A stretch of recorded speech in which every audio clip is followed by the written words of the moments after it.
Good evening and happy Halloween to my Trues Clues crime aficionados. I hope you've been enjoying the month of Halloween, all my cats and kittens. I wanted to get back to our storytelling for this evening. I hope you enjoyed the story as much as I've enjoyed telling it. So if you're ready, grab your cocoa, your tea, your coffee, maybe something a little stronger, gather around the fireplace, and let's get started. At the time that we had left, they had come across the dead body of one of the participants in the seance. And the crowd grew strangely quiet and gathered around. You could literally hear a pin drop.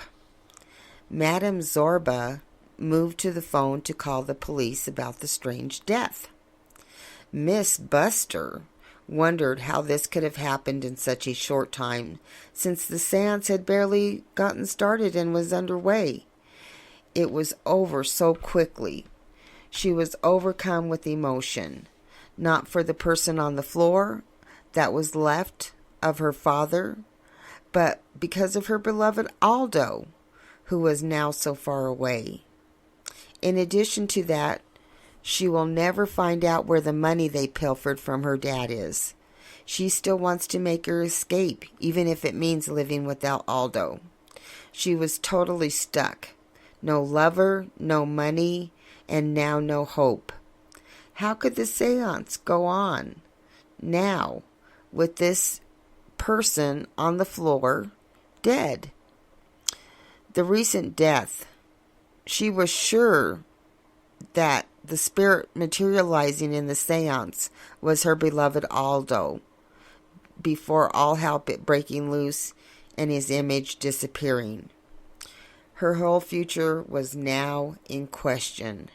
She had no idea what she was going to do. In the meantime, Sir Mix-It-Up and Miss Double D's were standing off to the side whispering to themselves, and the things they were saying were vile about the deceased. They were worried and did not want their association with Professor Buster to become known. They were here to get revenge for all of those hurtful things Professor Buster had done to them in their past. And they were both hoping that their past history would have some bearing on the professor and that he would help them. They had plans of blackmailing the professor for money to pay for their daughter's transplant, because it was so expensive. Even with Sir Mix-It-Up's fame, they didn't have enough money to pay for it, even with insurance. And you know how that is nowadays. So they were doing their best to think of what they can to do to save their daughter's life. And since they had both been so wronged by Professor Buster, they figured that he should be the one to come up with the money to save their daughter.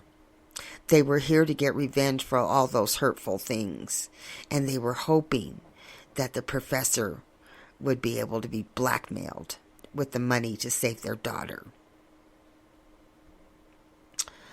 They stood there wondering what was going to happen next, and wondering how this poor deceitful man had died, and how much grief that he had brought into their lives before and after they were married. His association with them goes way back far, way back crooked, and way back deep. Meanwhile,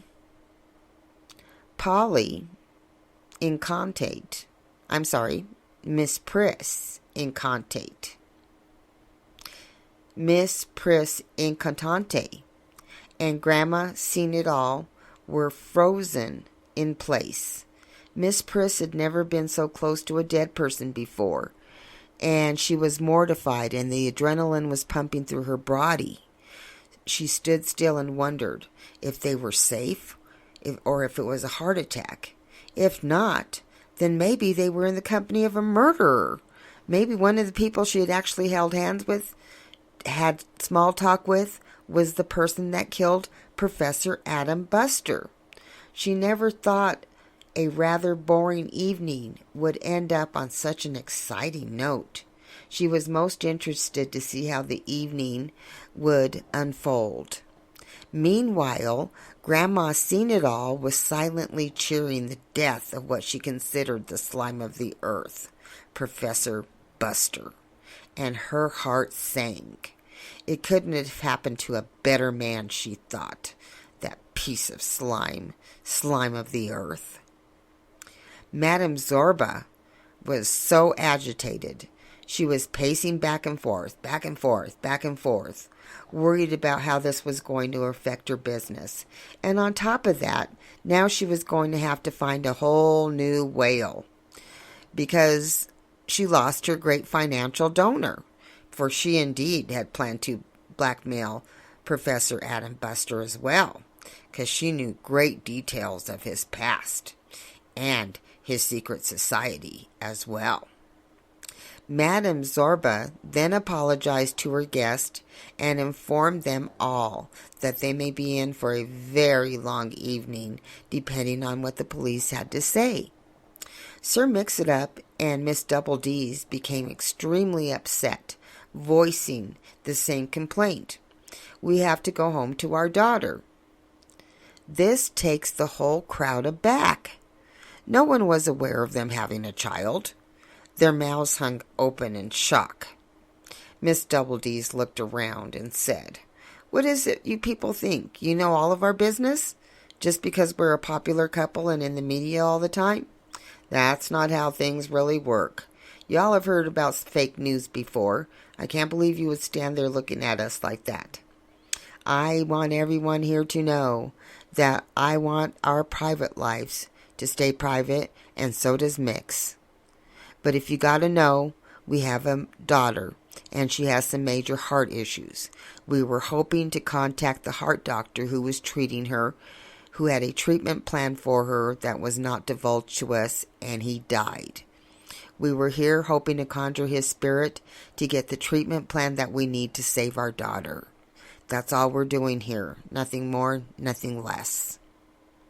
And it sucks a big bags of rocks that we were unable to accomplish this mission."